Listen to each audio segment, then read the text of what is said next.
राधा राधा राधा।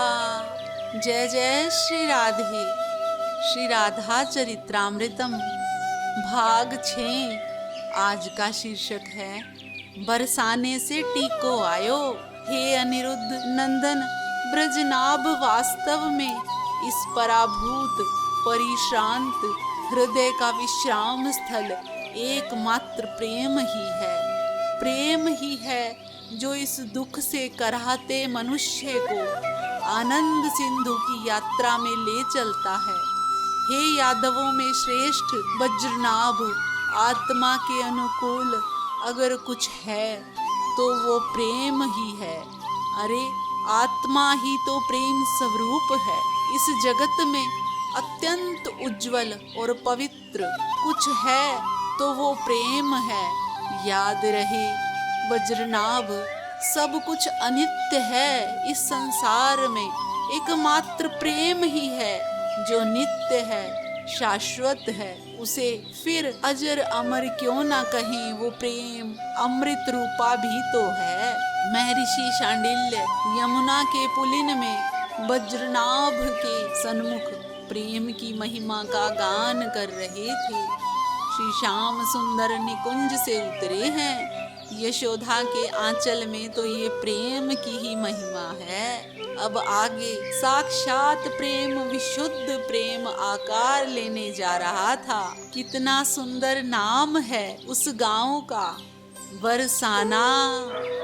इस गांव को अपने ऊपर पाकर धरती भी धन्य हो रही थी। यहाँ के अधिपति वृषभान, उनकी भार्या कीर्ति रानी, पता नहीं क्यों महर्षि शांडिल्य जब जब बरसाने की बात आती है तो मौन हो जाते हैं।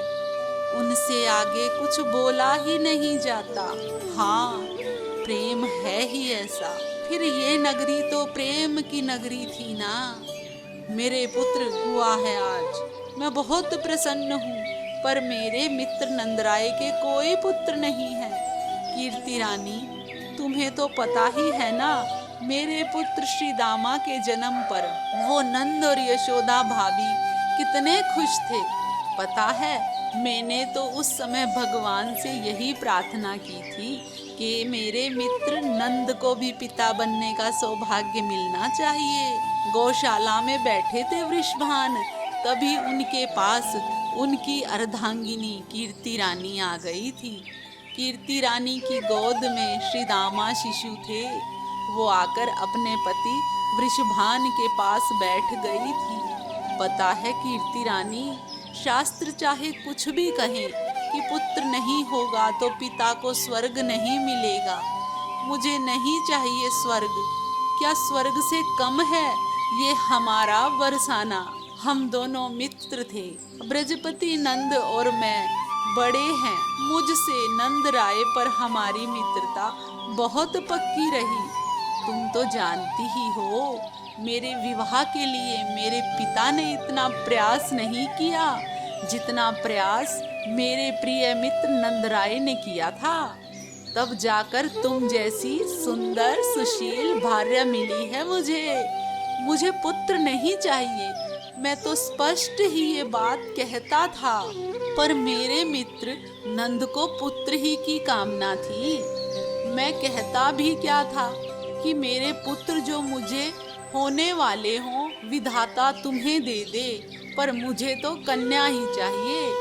सुंदर प्यारी कन्या जो रुंझुन करती हुई इस आंगन में डोले, बाबा बाबा कहते हुए मेरे हिये से लग जाए। तब मैं खिरक से लौटूं अपने महल तो बाबा लो जल पियो, मुझे जल पिलाए वो। तब मैं उस प्यारी अपनी लाडली को अपने हृदय से लगा लूं। शास्त्र कहते हैं पिंडदान पुत्र ही के हाथों पितरों को प्राप्त होता है। पर कीर्ति रानी, पितृलोक में जाएगा कौन? हम तो फिर इसी ब्रज में जन्म लेंगे, यहीं आएंगे और ब्रज में भी हमें बरसाना ही मिले। हमें पितृलोक में पिंड हमें नहीं चाहिए। अरे अयरमा, पितृलोक के राजा भी तरसते होंगे इस बरसाने में जन्म लेने के लिए। मुझे तो पुत्री ही की लालसा है। कीर्ति रानी के गोद में खेल रहे शिशु श्री दामा के कपोल को छूते हुए वृषभान ने कहा था। और हाँ, जब श्री दामा का जन्म हुआ था ना, तब मैंने कहा भी था मित्र नंद से, मेरे पुत्र को ले जाओ, क्योंकि मेरे यहाँ तो अब पुत्री का जन्म होने वाला है। तुम्हारी भाभी भी गर्भवती है। उसी समय ये शुभ समाचार दे दिया था मुझे मित्र नंद ने। तुम्हें तो पता है ना कीर्ति? हाँ, मुझे पता है। मैंने उन भोली ब्रजरानी यशोदा भाभी को छेड़ा भी था। वो कितना शर्मा रही थी। तुम्हें पता नहीं है कीर्ति, जब मैं विदा करने बाहर तक आया था तो मित्र नंद और भाभी ब्रजरानी को, तब मैंने मित्र नंद को गले से लगाते हुए कहा था, अब मेरी पुत्री होगी और आपके पुत्र तिहारे मुख में माखन को लौंदा।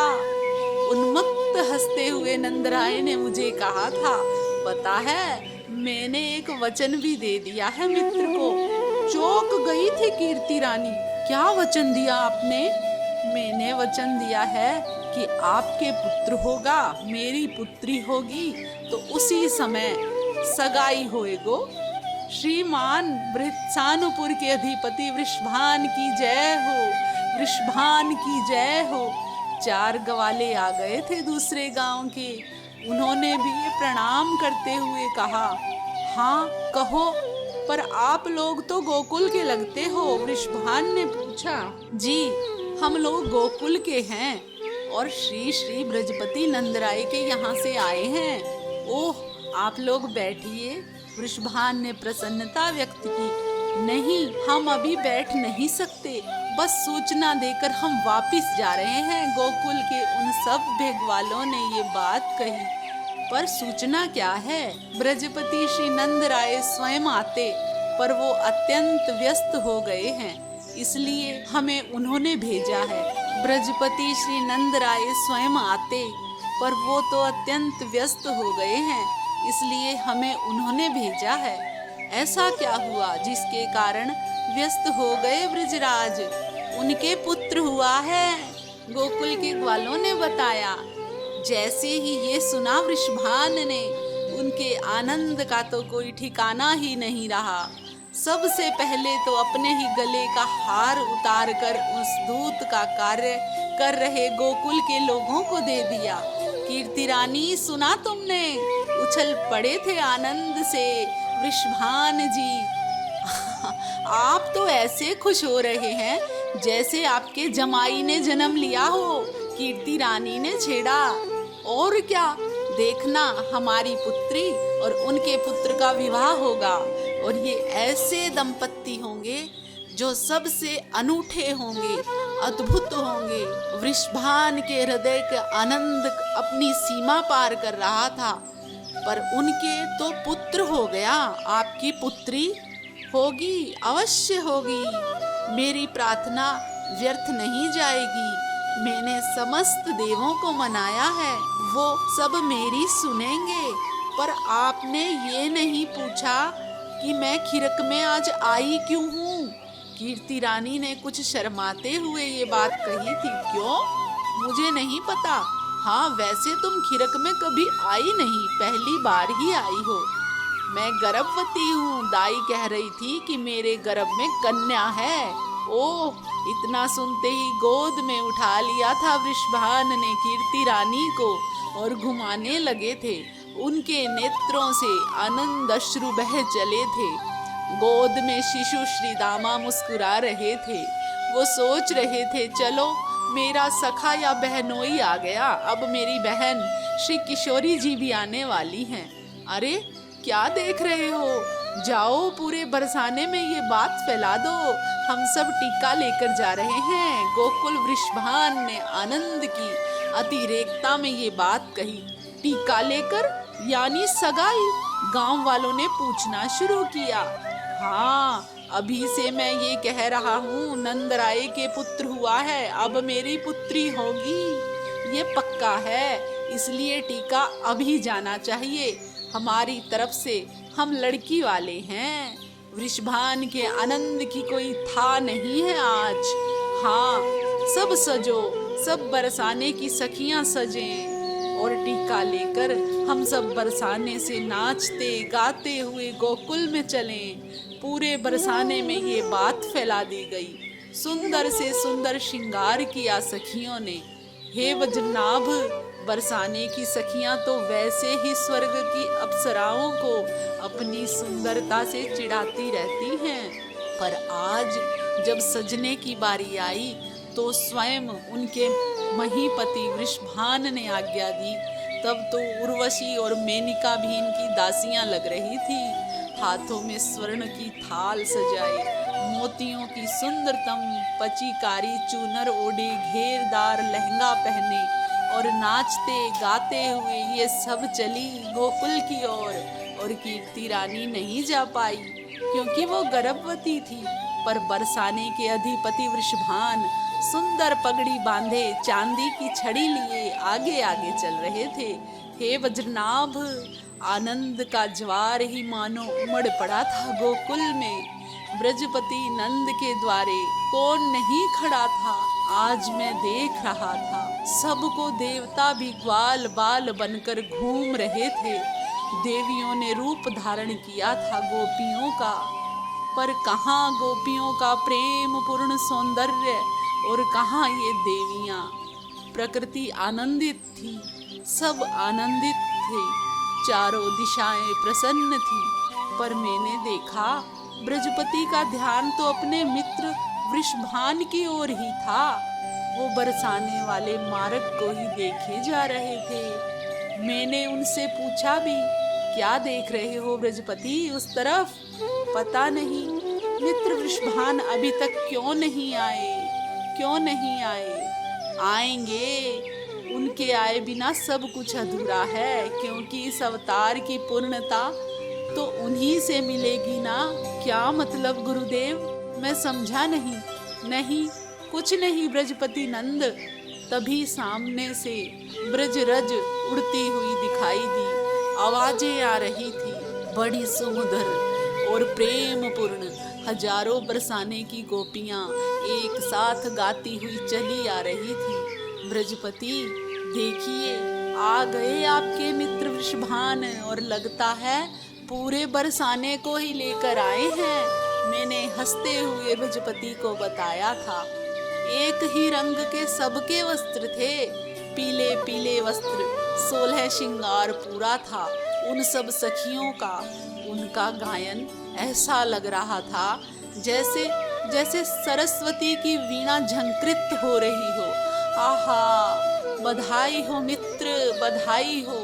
दूर से ही दौड़ पड़े थे बरसाने के अधिपति वृषभान, और इधर से दौड़े ब्रजपति।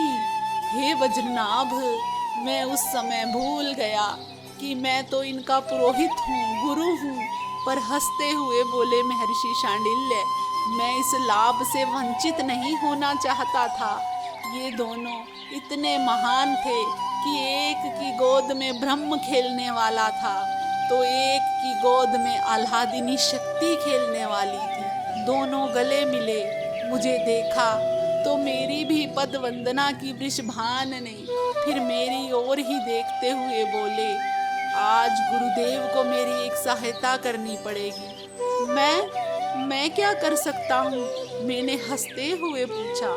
आपको आज हमारे संबंध को और प्रगाढ़ बनाना होगा गुरुदेव। पुण्य श्लोक वृषभान, मैं कुछ समझा नहीं। गुरुदेव, आप ही ये कार्य कीजिए, हम दोनों को समधी बना दीजिए। वृषभान ने हाथ जोड़कर कहा। हंसे ब्रजपति नंद, खूब हंसे, मैं भी हंसा। ब्रजपति ने हंसते हुए कहा, पर आपकी पुत्री कहाँ है? आपकी भाभी गर्भवती है और लक्षणों से स्पष्ट है कि गर्भ में पुत्री ही है। चहकते हुए ये बात वृषभान कह रहे थे। मैं गंभीर सा हो गया। मेरे मुख से निकला, नंद नंदन और भानु दुलारी जो अनादि दंपत्ति है, वो आए ही इसलिए है कि जगत को प्रेम का संदेश दे सके। विमल प्रेम क्या होता है? विशुद्ध प्रेम की परिभाषा क्या होती है, यही बताने के लिए ये दोनों आए हैं। हे वज्रनाभ, ये सब कहते हुए मेरा मुखमंडल दिव्य तेज से भर गया था। मेरी बात सुनते ही स्तब्ध से हो गए थे ये दोनों। कुछ देर बाद यही बोले, गुरुदेव हम ग्वाले हैं, आपकी इन गूढ़ बातों को हम नहीं समझ रहे थे, पर हाँ इतना हमने समझ लिया है कि हमें ये संबंध बना ही लेना चाहिए। ब्रजपति नंद की बातें सुनकर वृषभान आनंदित हो गए और गले मिले। नगाड़े बज उठे, बरसाने वालों की सब सखियां नाच उठी। अबीर गुलाल ये सब आकाश में उड़ने लगे और बरसाने वाली सब सखियां तो गा रही थी, नंद महल में लाला जायो, बरसाने से टीका आयो। नंद महल में लाला जायो, बरसाने ते टीका आयो। हे वज्रनाभ, मैं इतना आनंदित था जिसका वर्णन मैं नहीं कर सकता, जिसके लिए मेरे पास शब्द नहीं है। राधा राधा राधा, श्री राधा, जय जय श्री राधे।